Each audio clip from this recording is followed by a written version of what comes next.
दोस्तों नमस्कार। ना आंखों पर पट्टी बंदी थी और ना ही कानों में रुई ठूसी गई थी।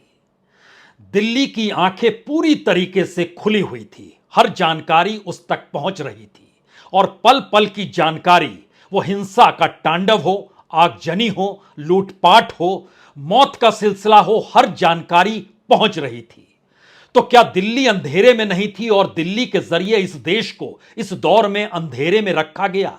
तो क्या सुप्रीम कोर्ट के सामने यह पूरी फाइल खुल जाएगी, जहां पर इस बात का जिक्र होगा कि बकायदा मणिपुर के मुख्यमंत्री इस दौर में 2 बार दिल्ली आए, प्रधानमंत्री से उन्होंने मुलाकात की, गृहमंत्री के सामने समूची रिपोर्ट का कच्चा चिट्ठा रखा और गृहमंत्री ने सारी परिस्थिति को जांचते परखते हुए सेना को भी अलर्ट किया और यह भी कहा कि जिस स्थिति में राज्य सरकार ना संभाल पाए, वहां पर ज्वाइंट मॉनिटरिंग कमेटी तक बन जाए।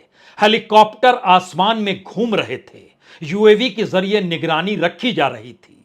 तो फिर अंधेरे में कौन था? और पल पल की जानकारी जब चल रही थी और हर रिपोर्ट दिल्ली के पास आ रही थी, तो क्या यह सब कुछ दिखावा था, जहां पर प्रधानमंत्री बिफर पड़ते हैं, किसी को बख्शा नहीं जाएगा? तो फिर 14 मई को जब पहली बार मणिपुर के मुख्यमंत्री दिल्ली आते हैं, प्रधानमंत्री से मुलाकात करते हैं और पूरी रिपोर्ट वहां की बतलाते हैं, एक एक चीज बतलाते हैं, किस रूप में मणिपुर का गृह मंत्रालय हर दिन निगरानी कर रहा है, बकायदा वहां से रिलीज जारी की जा रही है। रिपोर्ट दर रिपोर्ट बतलाते हैं कि जिन जगहों पर हिंसा हो रही है वहां शूट एंड साइट के ऑर्डर दे दिए गए हैं, किन जगहों पर इंटरनेट बंद कर दिया गया है, सोशल मीडिया को चेतावनी दे दी गई है। सारी जानकारी तो दिल्ली पहुंच रही थी और कितनी बड़ी तादाद में मौत हो गई है। और यह सिलसिला सिर्फ 14 मई का नहीं है। उसके बाद 25 जून को दोबारा मणिपुर के मुख्यमंत्री दिल्ली पहुंचते हैं और एक बार फिर पूरी रिपोर्ट गृह मंत्रालय यानी गृह मंत्री अमित शाह को देते हैं। सब कुछ तो दिल्ली की जानकारी में था और सारी जानकारी होने के बावजूद भी क्या मणिपुर की तरफ से आंखें इसलिए बंद की गई कि अपनी डबल इंजन की सरकार है, जिसकी गुहार बरस भर पहले खुद प्रधानमंत्री इंफाल पहुंचकर लगाकर आए थे और जनता ने साथ दिया?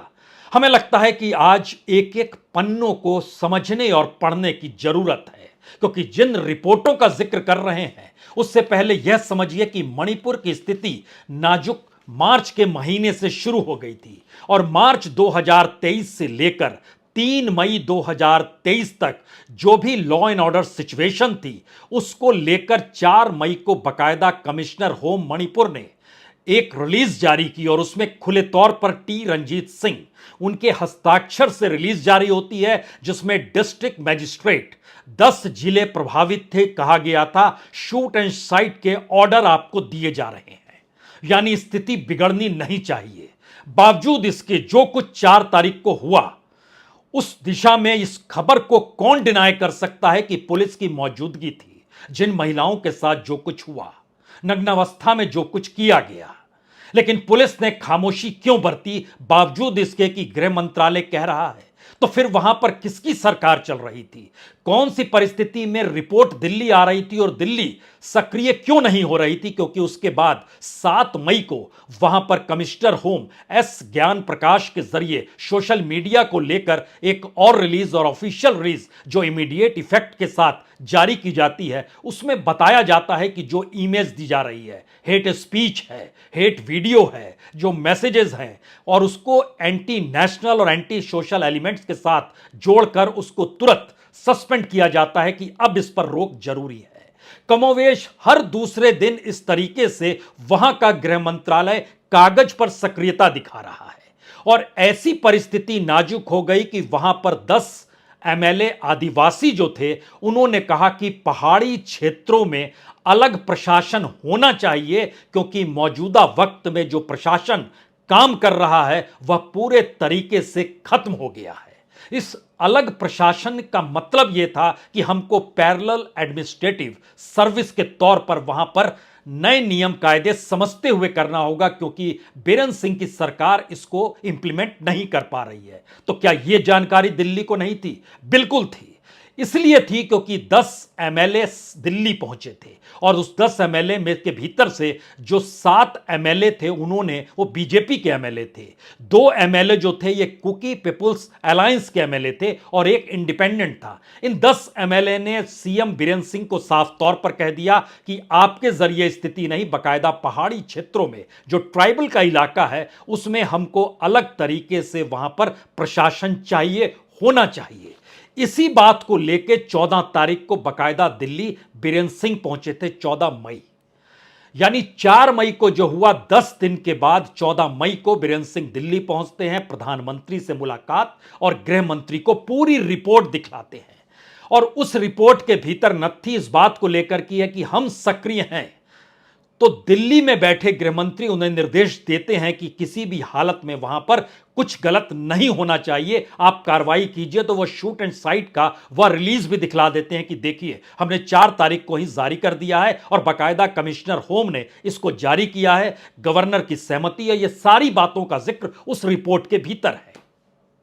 बावजूद इसके उसके बाद लगातार घटना घटती चली जाती है और स्थितियां जब नाजुक होती है तो 25 जून को एक बार फिर मणिपुर के मुख्यमंत्री बीरेंद्र सिंह फिर दिल्ली पहुंचते हैं और दिल्ली पहुंचकर वो जानकारी देते हैं कि वहां स्थिति नाजुक तो है लेकिन हम संभाल लेंगे।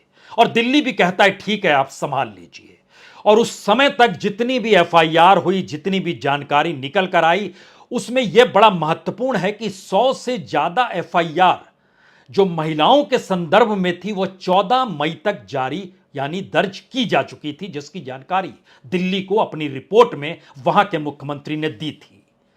तो क्या ऐसे में जब सुप्रीम कोर्ट के सामने यह पूरा कच्चा चिट्ठा निकल कर आएगा तो क्या यह कहा जाएगा कि वहां की सरकार को तुरंत बर्खास्त कीजिए? और दिल्ली में जो जानकारी जिनके पास थी और उन्होंने इस दौर में कौन सा कदम उठाया, सेना की मौजूदगी वहां पर कर दी गई, सुरक्षाकर्मी बड़ी तादाद में मौजूद थे, लेकिन जब वहां पर लोकल पुलिस ही काम नहीं कर रही थी, जो वहां की गवर्नेंस थी वो पूरे तरीके से अगर फेल हो चली थी, तो ऐसे में जिम्मेदारी किसकी होगी?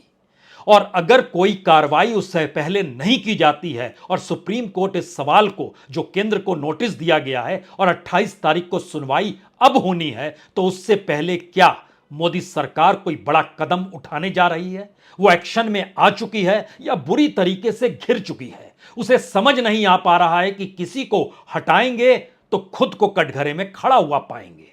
अगर वो मुख्यमंत्री को हटाएं या गृह मंत्री पर यह आंच आ जाए, क्या ऐसी परिस्थिति आ गई है? और सब कुछ मिलाइए तो प्रधानमंत्री की छवि का बंटाधार इस दौर में हुआ है। यह जानते समझते हुए कि प्रधानमंत्री ही मणिपुर पहुंचे थे, उन्होंने वहां पर लोगों से गुहार लगाई थी डबल इंजन की सरकार बन जाए और इस बात को याद दिलाया था कि मैं मणिपुर कितनी बार आता हूं। लेकिन इतने दिनों तक प्रधानमंत्री ने खामोशी बरती।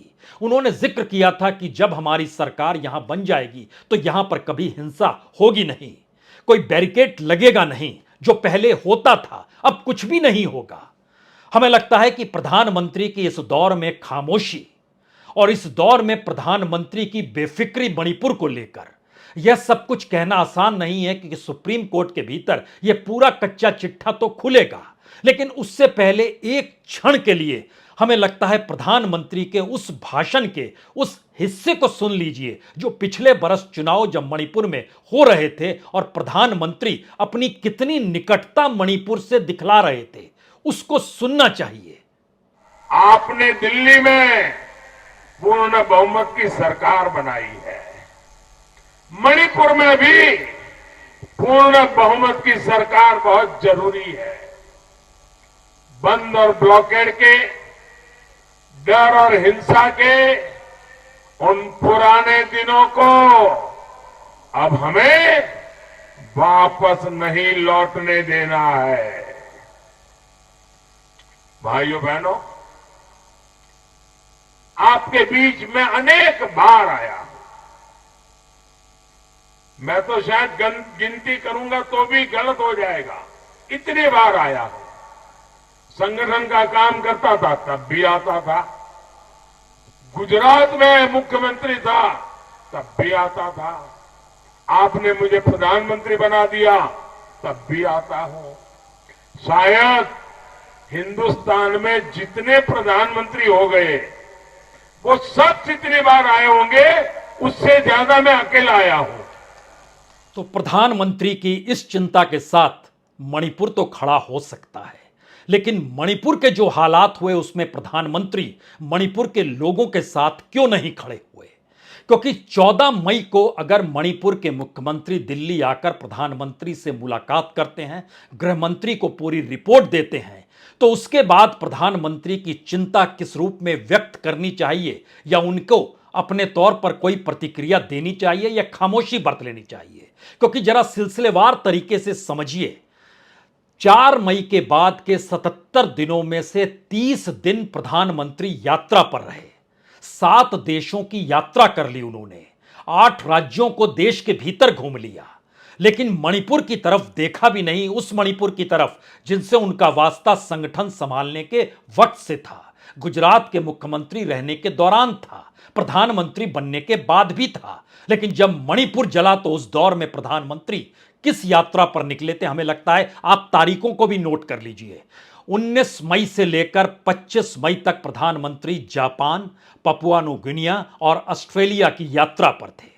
याद कीजिए, ऑस्ट्रेलिया में अमेरिकी राष्ट्रपति को भी आना था, लेकिन जो इन्फ्लेशन की स्थिति अमेरिका के भीतर हो चली थी उसमें अमेरिकी राष्ट्रपति ने ऑस्ट्रेलिया की यात्रा को रद्द किया और वो वापस अमेरिका लौट गए, जापान से ही उसके बाद G7 की बैठक को लेकर। और उसके बाद यह सवाल था क्या प्रधानमंत्री ऑस्ट्रेलिया जाएंगे? प्रधानमंत्री ऑस्ट्रेलिया गए और वहां जाकर उन्होंने जो भी ऑस्ट्रेलियाई प्रधानमंत्री के साथ किया और द्विपक्षीय सभा सम्मेलन जो भी किया उसको आप पढ़ लीजिए, समझ लीजिए किस रूप में प्रधानमंत्री ऑस्ट्रेलिया गए थे। लेकिन बहरहाल 19 मई से 25 मई तक ऑस्ट्रेलिया, जापान और पपुआ न्यू गिनिया जाते हैं।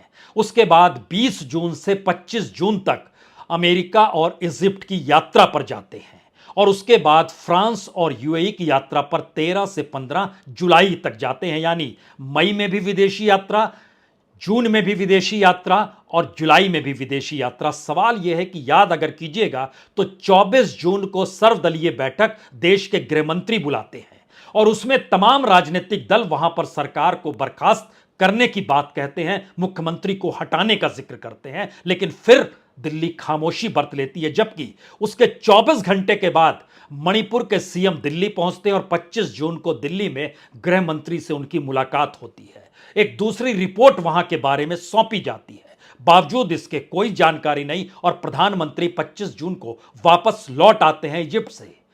जाहिर है वो पूरी की पूरी रिपोर्ट पीएमओ के भीतर गई, नौकरशाहों ने उसका अध्ययन किया। तो क्या कोई जानकारी नहीं थी या हर जानकारी थी और समझ रहे थे कि दरअसल इस आग में हाथ नहीं जलाना है, बच जाना है या इसको रेड कारपेट से ढक देना है? जो भी हो रहा हो, लेकिन प्रधानमंत्री ने मणिपुर पर कुछ बोला ही नहीं और मणिपुर जाना तो दूर की गोटी है, क्योंकि इस दौर में चुनाव कर्नाटक में हो रहे थे। तो 2 और 3 मई को प्रधानमंत्री कर्नाटक में थे। 4 तारीख को जो कुछ हुआ और जो हिंसा की शुरुआत हुई, 5 और 7 तारीख यानी 5, 6, 7 मई को प्रधानमंत्री फिर कर्नाटक में थे। 3 दिनों तक लगातार रोड शो उनका जारी था, लेकिन मणिपुर की तरफ उन्होंने नहीं देखा। 10 मई को राजस्थान पहुंचते हैं, 12 मई को गुजरात पहुंचते हैं, 31 मई को फिर राजस्थान जाते हैं, 3 जून को उड़ीसा जाते हैं, 27 जून को मध्य प्रदेश जाते हैं, 1 जुलाई को फिर मध्य प्रदेश जाते हैं, 7 और 8 जुलाई को छत्तीसगढ़, उत्तर प्रदेश, तेलंगाना और राजस्थान की यात्रा करते हैं। यानी 1 महीना इस दौर में वो यात्रा करते रहे, 8 राज्यों को लांघ लिया, दुनिया के भीतर में 7 देशों के साथ वह जुड़ गए, लेकिन मणिपुर की तरफ नहीं देखा गया। हर जानकारी पीएमओ के भीतर थी, जो गृह मंत्रालय का काम है रिपोर्ट को भेजना, और गृह मंत्रालय के पास पूरी रिपोर्ट, हर चीज की जानकारी थी। तो क्या यह कहा जा सकता है कि इस दौर में चिंता या दिल्ली में नहीं कोई जानकारी नहीं थी? दिल्ली में जानकारी थी, क्योंकि प्रधानमंत्री ने इस दौर में बीजेपी शासित राज्यों के मुख्यमंत्रियों की एक बैठक बुलाई। अगर याद कीजिए तो 28 मई, उसी दिन उन्होंने मन की बात भी कही थी, लेकिन मन की बात में भी मणिपुर का जिक्र नहीं था। और जो बीजेपी शासित मुख्यमंत्री पहुंचे थे उससे ठीक पहले, चूंकि मणिपुर की पूरी जानकारी दिल्ली पहुंच चुकी थी, तो उस दौर में नहीं जोर डाला गया कि आप दिल्ली आइए। इसीलिए मध्य प्रदेश, महाराष्ट्र उत्तर प्रदेश, हरियाणा, गोवा, उत्तराखंड, गुजरात और यहां तक कि नॉर्थ ईस्ट के असम, नागालैंड, त्रिपुरा, यहां के मुख्यमंत्री भी पहुंचे, लेकिन मणिपुर के मुख्यमंत्री नहीं पहुंचे क्योंकि दिल्ली को सारी जानकारी वहां की मिल रही थी। और कोई राजनीतिक तौर पर जोर इसलिए नहीं डाला गया क्योंकि स्थिति धीरे धीरे नाजुक हो रही है। इस जानकारी के साथ दिल्ली को समझ में आ गया था कि चीजें संभल नहीं रही है, लेकिन राजनीतिक तौर पर हार मानना दिल्ली ने इस दौर में सीखा नहीं है। तो सवाल है कि अगर उस पूरे प्रोसेस को समझिए इस दौर में, और जब सुप्रीम कोर्ट 28 जुलाई को इस बात का जिक्र करेगा कि आपने किया क्या है, अब किया क्या है कि दिशा में हो सकता है 28 जुलाई से पहले एक बड़ा एक्शन आपकी आंखों के सामने आ जाए। मुख्यमंत्री हट जाएं, गृह मंत्री पर भी क्या गाज गिर सकती है? यह सवाल बड़ा दोधारी तलवार सरीखा है, क्योंकि गृह मंत्री को हटा देंगे तो इसका मतलब है कि सरकार ही कटघरे में। लेकिन दूसरी सिचुएशन यह भी है कि मणिपुर ने राजनीतिक छवि पर जो पूरी कालिख पोत दी है इस दौर के भीतर में, उसने 2024 को लेकर भी सवालिया निशान खड़ा किया है। और पार्टी के भीतर ये लगातार, और सरकार के भीतर ये मशक्कत लगातार हो रही है कि कर्नाटक की हार के बाद जो स्थिति जेपी नड्डा जो अध्यक्ष हैं उनके जरिए या संगठन संभालने वाले बीएल संतोष हैं, इनसे मामला संभल नहीं रहा है। तो क्यों नहीं एक तीर से दो निशाने साधे जाएं। एक तरफ मणिपुर के जरिए गृह मंत्रालय को ठीक किया जा रहा है यह बताया जाए, और दूसरी तरफ 2024 के लिए अमित शाह की वहां से विदाई करके उनको लाकर खड़ा कर दिया जाए उस चुनावी दौड़ में जिसको लेकर मुश्किल होती चली जा रही है। और यह मुश्किल हालात राजस्थान में भी पनपने लगे हैं, यानी जहां पर एकमात्र राज्य जहां पर बीजेपी सोच रही थी जीत सकती है, स्थितियां उसकी वहां भी नाजुक है। तो सारी जानकारी राजनीतिक तौर पर जो चलाने का सिलसिला इस दौर में उभर कर आया है, क्या वो सब कुछ मणिपुर के जरिए स्वाहा हो गया है? और मणिपुर की परिस्थिति की अगर पल पल की जानकारी मिल रही थी तो फिर एक बात सोचिए कि जब 14 मई को प्रधानमंत्री से मुलाकात और गृह मंत्री को पूरी रिपोर्ट दी गई तो वह अकेले मुख्यमंत्री नहीं थे, उनके साथ बकायदा प्रदेश के अध्यक्ष थे, उनके साथ बकायदा 3 मंत्री थे, forest minister, power minister, agriculture minister, यानी विश्वजीत थे, गोविंदास थे, खेमचंद थे, और इसके अलावे बीजेपी की जो प्रदेश अध्यक्ष शारदा देवी हैं उनकी भी मौजूदगी थी। 14 मई को ही यह जानकारी दी गई थी कि लगभग 231 लोग घायल हो गए हैं, 60 से ज्यादा लोगों की मौत हो गई है, 1700 जगहों पर आगजनी हुई है जिसके दायरे में धार्मिक स्थल भी हैं और घर भी आए हैं। 231 से ज्यादा लोग जो अस्पतालों में हैं उनके ठीक समानांतर देखिएगा तो लगभग 30,000 के लगभग उस दौर में लोग बेघर हो गए। 14 मई के बाद का सिलसिला बढ़ाइएगा तो ये जो बेघर लोगों की तादाद थी वह दुगनी से ज्यादा हो गई, जो मौत का सिलसिला था वो दुगना हो गया। इस दौर में जो एफआईआर दर्ज हो रही थी वह भी कई गुना ज्यादा हो गई, जो सुरक्षा कर्मियों की मौजूदगी थी वह भी कई गुना ज्यादा हो गई। दिल्ली के पास हर जानकारी थी, वहां के मुख्यमंत्री हर जानकारी को देकर अपनी साख को बचा रहे थे। दिल्ली से लौटते थे तो इंफाल में प्रेस कॉन्फ्रेंस करते थे और जानकारी देते थे कि देश के गृह मंत्री और केंद्र सरकार किस तरीके से मणिपुर पर निगरानी रखे हुए है, क्या क्या उसने पहल की है। बावजूद इसके सब कुछ हो रहा है तो फिर सरकार कहां है, गवर्नेंस कहां है, उस दिशा में देखेगा कौन?